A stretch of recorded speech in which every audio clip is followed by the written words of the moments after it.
everybody, welcome back to my channel. It's Rachel, the Student Witch. I'm glad you're here. We're here to talk about some chaos magic and my journey of working through and practicing the different models or different magical models. There's 5 magical models, as those of you who are already familiar with chaos magic probably already know. I'm working through, since the 5th model is that meta model that can flow and work through all the models efficiently and effectively, I'm focusing on, of course, the 4 different models: the spirit model, the energetic model, the psychological model, and then the informational slash, I can't remember the other term that's used for it. I call it the informational model, but it's more associated with using electronics and computers as kind of like a metaphor for how the magic works. So I'm starting off with the spirit model. It's late January right now. I think it's January 29th, 28th or 29th? 29th, I think. But you guys aren't going to see this until March. But I figured I kind of wanted to go ahead and kind of make a vlog or make a video just kind of documenting my experiences of working through whichever magical model I'm focusing on at that given moment. Let me drink some water.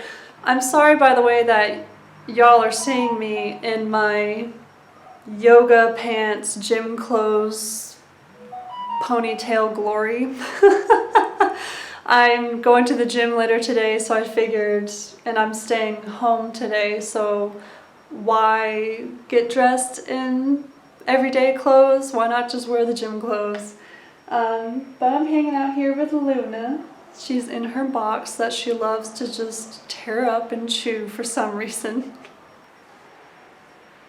And I'm ready to talk about some chaos magic and my experience with the first model, the spirit model.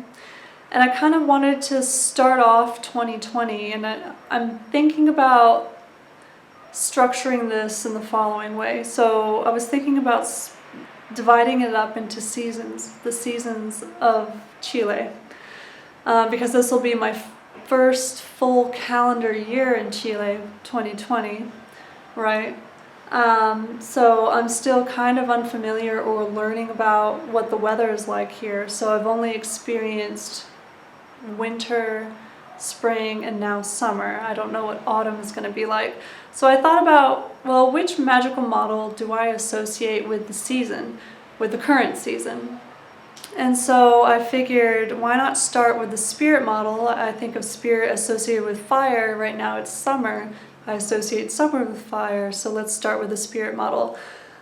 And then each model after that will be associated with a given season. So from March to June, I want to focus on, I think, the energetic model, because in Chile, I think that's the time when it starts to cool down, the temperatures aren't quite so hot, and there might be a little bit more humidity in the atmosphere. Loud traffic noises. By the way, you're also probably going to hear construction noises. They've been working on the house next to our building since November or December, but what they're doing is kind of cool. They're basically reconstructing the top half from scratch of the building. So, but it's been really loud and taking forever. Anyway, what was I saying before this?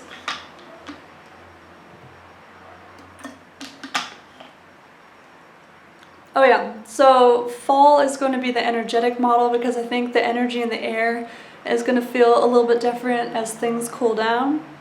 Winter, which is the wet, cold season, but it's never cold enough to snow. Like, there's only snow on the mountains, on the Andes Mountains that run down through Chile, right? At least in Santiago, it doesn't snow. Like, the first time my partner ever saw snow was when he went to the US. But it does rain. However, the rains are drying up because of global warming. the deserts in the north of Chile are growing and growing and growing further south. Hurrah, climate change. Anyway, but it does rain more in the winter than any other time of the year, and so the winter being dark and cold and relatively wet compared to the rest of the year, I thought that would be a great time to associate water.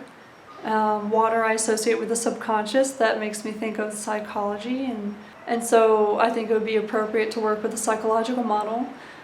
And then for spring, from September to December, is my time to work on the information model,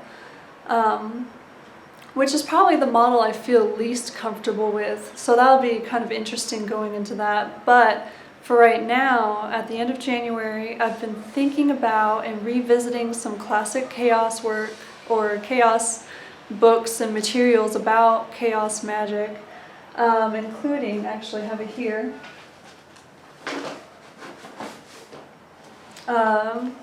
finally finishing up this. I'll hopefully later in March or at some point in March have a review, or not really a review, but my impressions of this book. But I've also been revisiting Phil Hines' Condensed Chaos, and a book that's actually going to help me out tremendously through this journey is Hands-On Chaos Magic by Andrea Vitamus. If you're fairly new to chaos magic, like I am, I mean, I haven't read too extensively about it. I've only read, the couple of canonical books or most well-known books. I don't know why my throat is so dry. I definitely have a lot more learning and reading to do when it comes to chaos magic and the roots of chaos magic, and different techniques and stuff like that. But if you're fairly new and you kind of want a book that leans more towards the practical, it's called hands-on for a reason, right? Hands-on chaos magic. If you want a guide to kind of building up your repertoire when it comes to the actual doing of chaos magic, I highly recommend this book. And even if you're a seasoned practitioner of any form of magic, I think the exercises and the way he breaks things down to help you build that hands-on, practical, direct experience of magic, of chaos magic particularly, but of magic more generally too. This is a really interesting theoretical but also practical book. And so I'm reworking and revisiting some of the exercises in this book as I work through the different magical models. And so I'll get back to this book here in a minute. So the spirit model is probably, besides the informational model feeling kind of alien to me, the spirit model I feel a lot of resistance to. I feel more naturally attracted to the psychological model above any of the other models. That's just my go-to. The energetic model I'm somewhat attracted to as well, but the spirit model carries like so much weight of the weight of my experience growing up Catholic in a very conservative, predominantly Protestant. Actually, the Catholic population of the part of the country in the US that I grew up in is not high. They're there, but it's not very high. And so it's just an overall very Christian, religious area. And I used to be very, very Catholic and very identified as a Catholic when I was a teenager, and heavily involved in the church. And so the Abrahamic God was my first experience of believing in some sort of like disembodied intelligence. It was my introduction to that idea, that just the idea of belief in something like disembodied intelligences, right? And now I understand that to be more complex and more diverse than just the one and only Abrahamic God, because I don't believe and I don't like the Abrahamic God at all, or any of his religions. But that's a story for another day. I now understand that idea as belief in anything ranging from, what is it called, locus emenai, is that it? That Latin phrase? I'll have it down here if I'm butchering it, or misremembering it. But the spirit of place, it could be a sense of animism, right? The spirit and inherent energy in environments. It could be ancestral spirits. It can be gods or goddesses or nature spirits, the forces of nature seen as spirits. It can be the saints, working with the saints. It's, it's more complex than just the one and supposedly only God, right? But I still have a lot of resistance to that idea, or letting go of my skepticism and letting go of my disbelief. And this is why the psychological model just comes so naturally to me, is because I do have an atheistic tendency to me. And it's not a material atheistic tendency, it's just an atheistic tendency. It's the disbelief or lack of belief in precisely disembodied intelligences. And so here, what's really helped me to kind of dip my toes into this deep ocean has been the suspending of disbelief. Like, I've heard the phrase suspending of belief, but this is a suspending of disbelief. It's really using belief consciously as a tool, right? And so being able to focus and being able to, like, mindfulness meditation is it's a very frustrating process, because my default mode network, the monkey mind chatter in my brain, is just constant, or at least it feels like I don't have a respite from it. I can't escape it.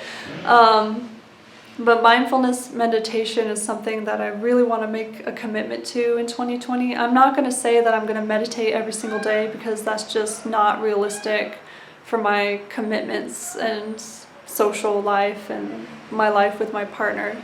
But if, at least during the weekdays, or at least most of the days in 2020, if I can say I at least took 5 minutes or 10 minutes in front of my altar or on the couch here with my partner to meditate, or just breathe mindfully, that's a win for me. And I'm still in early January. I'll make sure to give you guys updates about that.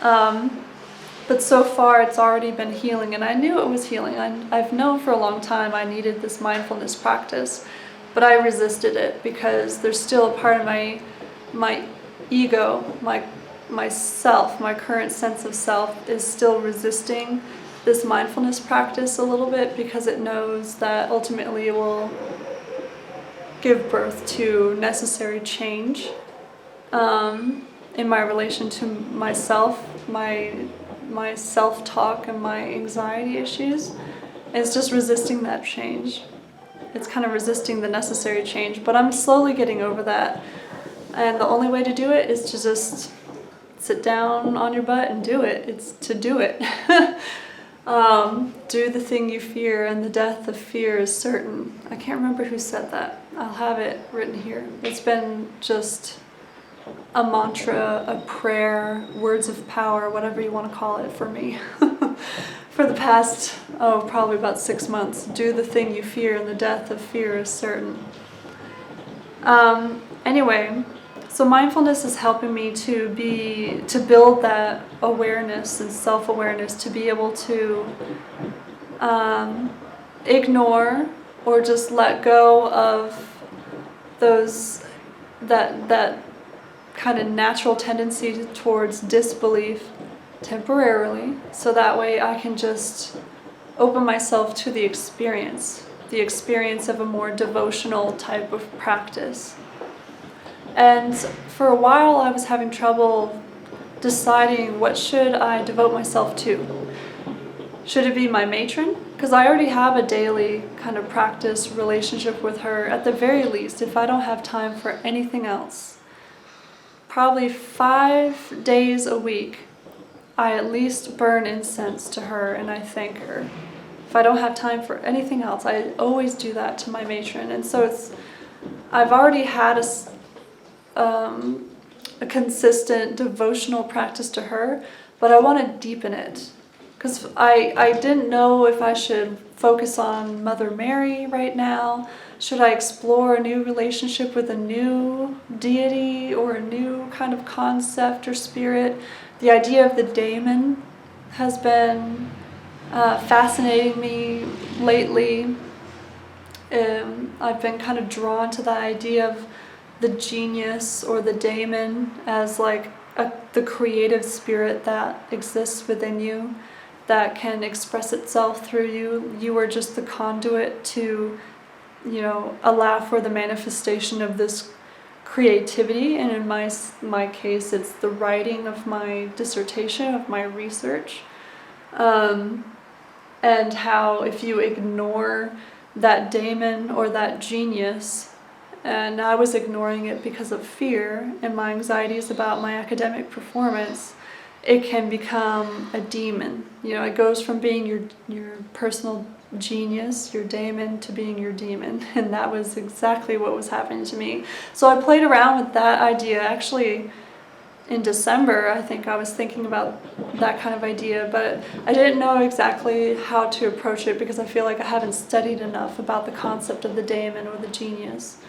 If you have any resources that you would like to recommend when it comes to that, please let me know down in the comments below if you have more experience, or even just experience working with demons, because it's interesting thinking about demons once you step outside of the Christian paradigm. You kind of see things from the outside. I can see how it can be even empowering and very healing to work with the idea of demons. And my way of doing that would be to work with and learn from and listen to and give space to the demon so that it can heal and become my daemon, my source of creativity.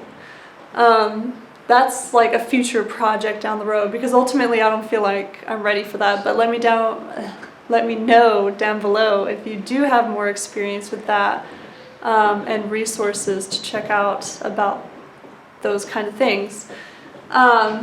But I ultimately kind of came to the realization that I need to go back to fundamentals. This is kind of this whole year of working with the different paradigms of magic, spirit model, energetic model, blah, blah, blah, is kind of a return to basics, and it's a necessary revisiting of basics for me. Because I'm really feeling, now that I have a few years of experience with this, whole magical world, I want to build more routine. I want to kind of be a little bit more structured in my spiritual practice, and focused and directed and planned out. And so that just requires a return to basics, right? Or at least for me, that just feels like the natural place to go for that. And working with my matron, she's my matron for a reason.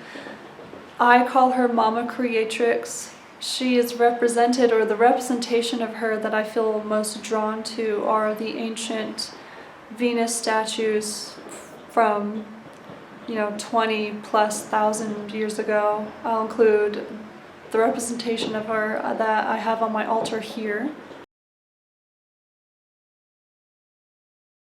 It's the force of chaos, and she, in a lot of ancient myths, I'm thinking about Tiamat, I'm thinking about even Gaia,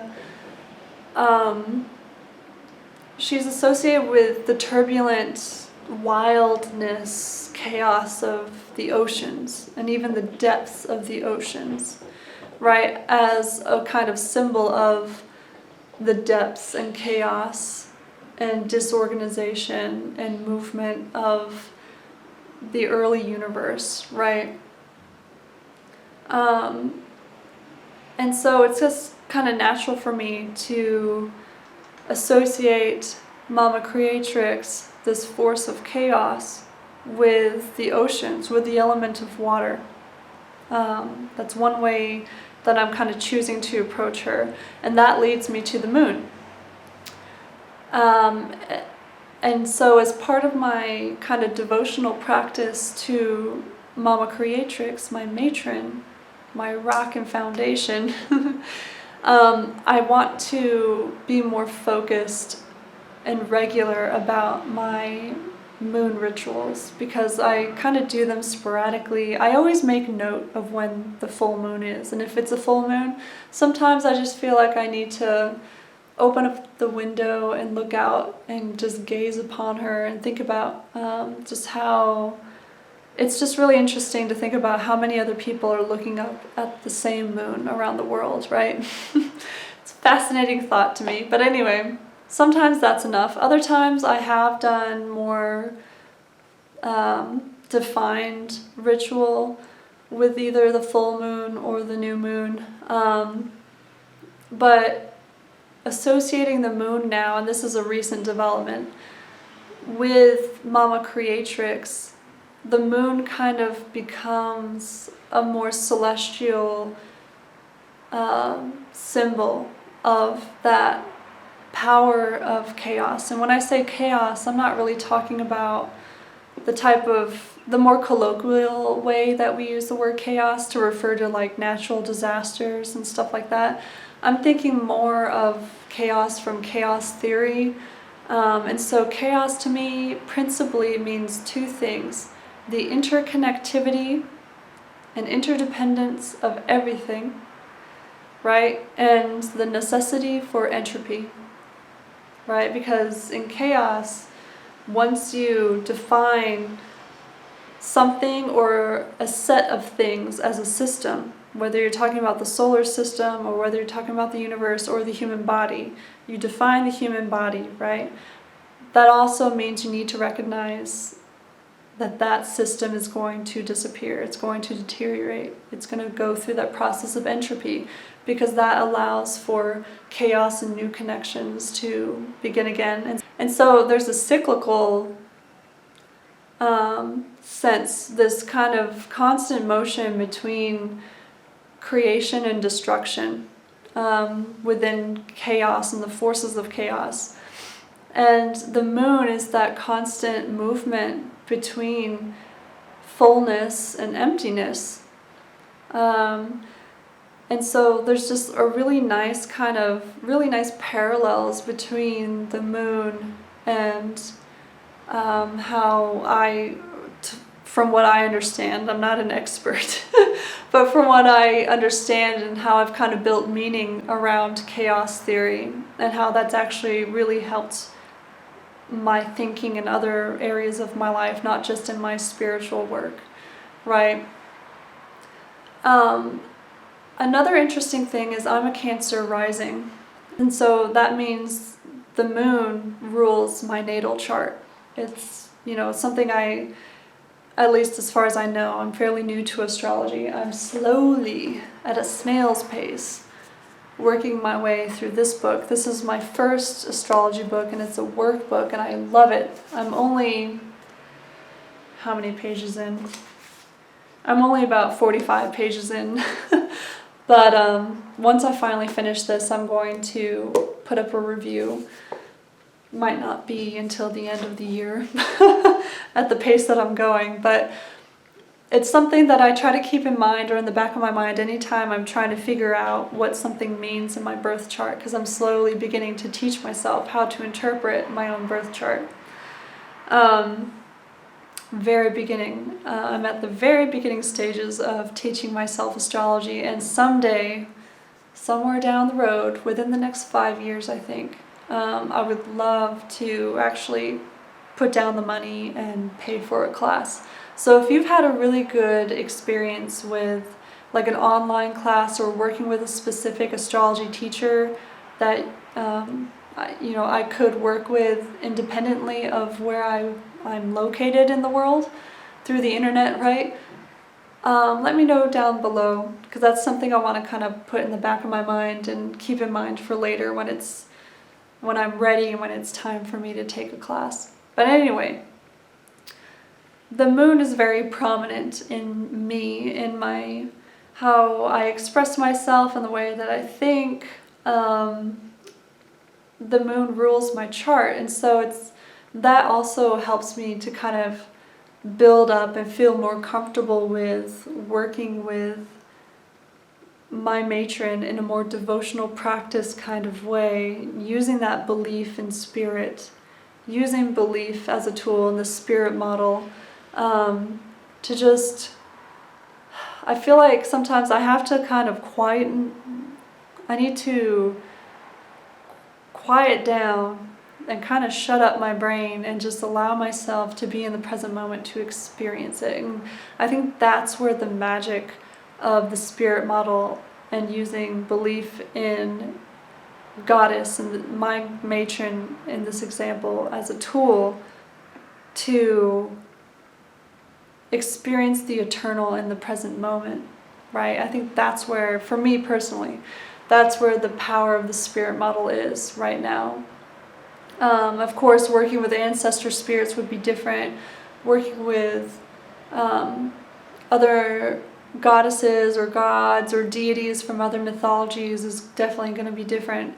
And it's something I'm really open to. I've been feeling a pull to expanding my own personal pantheon of disembodied intelligences, but I'm not ready yet because I really want this intimate, regular, structured work, devotional work with my matron.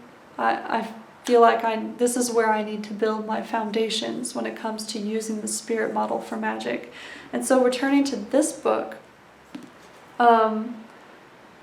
this book is phenomenal. I really, really recommend it. I love how he's broken down things from the very, very basics and slowly helps you build through experience and open yourself to new levels of expertise in your personal craft, right? And so there are chapters in here about invocation, and there are exercises that he recommends for invocation, and how invocation for this author is different from evocation. That's really interesting. But I think since I've read through the book already and kind of had probably close to a year to sit down and let my brain kind of process everything and the most important ideas that stuck out to me in this book, right? I've had time to digest those. So now I'm going to kind of skip around. As I work with the different magical models, I'm going to skip around this book and kind of put my own twists and turns on the author's exercises in this book so that I can kind of practice and build up my personal repertoire of magical work, focusing on a particular model of magic. Right? And so for the spirit model, invocation sounds like a natural place to start. And so I will be doing one very important, more structured ritual where I invoke my my matron. And so I'm going to be trying to pick a good astrological day, Monday being a day associated with the moon. Monday, moon day in English. Lunes, luna in Spanish, right? I think it's going to be on a Monday, but I don't know which Monday would be most appropriate. I need to pick a purpose and a way to use the invocation for magical working. I need to define what that magical working is going to be and to what purpose or to what end. You know, I need to put in some time for this, but I have until March 21st, basically, or March 20th, whenever the equinox is. Because that's my day to kind of shift and move on to the energetic model with autumn, right? So I have time, so this is going to take a few weeks of preparation for me to put together this invocation ritual and magical working. But I'm so excited for it. I'm so excited for it. And the regular ritual with the moon is going to be from here on out, as often as I can. As often as I can. And so I also need to kind of define and put together that ritual as well. But in general, just to wrap up this video, this will be the first of probably 2 videos that I'm going to put out there talking about what my plans are. This video is more about my plans and what I'm thinking about doing from January through March, since I'm still in January at this point.